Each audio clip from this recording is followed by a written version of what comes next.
मुंबईमधल्या प्रत्येक चाकरमान्यांना अपेक्षा असते ती लंच टाईममध्ये घरगुती जेवण मिळण्याची। प्रत्येकाला ते शक्य होत नाही, पण मुंबईतल्या चुनाभट्टी विभागातील बऱ्याच चाकरमान्यांचा हा प्रश्न सोडवला अन्नपूर्णा महिला बचत गटाच्या अन्नपूर्णा पोळी भाजी केंद्राने।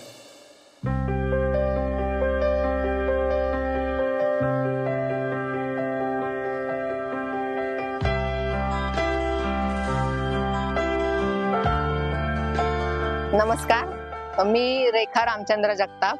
अन्नपूर्णा महिला बचत गट आम्ही जुलै 2023 ला चालू केला आणि 2023 पासून आम्ही ज्या महिला घेतल्यात त्या आमच्या जुन्याच महिला आहेत की ज्या महिला आम्ही एकत्र येऊन अन्नपूर्णा महिला बचत गट केला आणि ज्या दिवशी आम्ही गट स्थापन केला त्या दिवशीच ठरवलं की आपण पोळी भाजी चालू करायची आणि आम्ही त्या दिवसापासूनच पोळी भाजी अन्नपूर्णा पोळी भाजी केंद्र चालू केलं आणि जे आमचं आता सुरू आहे जे आमचे शिडीओ आहेत नितीन घरतकर, अजून सीओ आहेत दोघी जणी, रीना मॅडम, सरिता मॅडम, त्यांची पण मदत असते। आमचे गटाची फाईल बनवण्यापासून ते आम्हाला ट्रेनिंग बद्दल भरपूर माहिती देतात।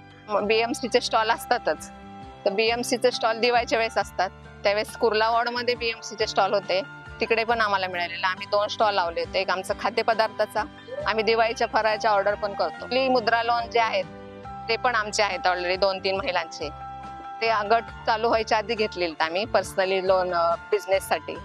पण आता गटांतर्गत आमच्या गटाला 1 वर्ष झालंय, 7 महिन्यानंतर आम्हाला अनुदान आलं जे महानगरपालिकेचे प्रत्येक गटाला येतं। महानगरपालिकेचे बचत गटाचे जे आहेत म्हणजे लोन म्हणा तुम्ही म्हणता काय स्कीम आहेत ते खूप चांगले आहेत आणि त्याच्यामुळे आम्हाला खूप सुधारणा झाली। त्यांचे आमचे जे गटामार्फतच लोन झालेत त्या लोन मधून आम्ही पुढे गेलो, आमचा बिझनेस पण वाढला, मोठमोठ्या ठिकाणी आम्ही ऑर्डर पण करतो, ते सगळ्या लोन मुळे झालं। रेखाताई आणि त्यांच्या बचत गटातल्या इतर महिलांची आधी ओळखही नव्हती, हळूहळू मैत्री झाली आणि गेल्या 25 वर्षात या मैत्रीचं रोपटं अजून बहरलं।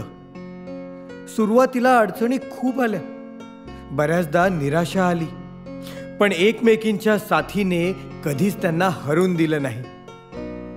फक्त चहा नाश्त्यापासून झालेली सुरुवात आता उत्तम जेवणाची सोय झाली होती।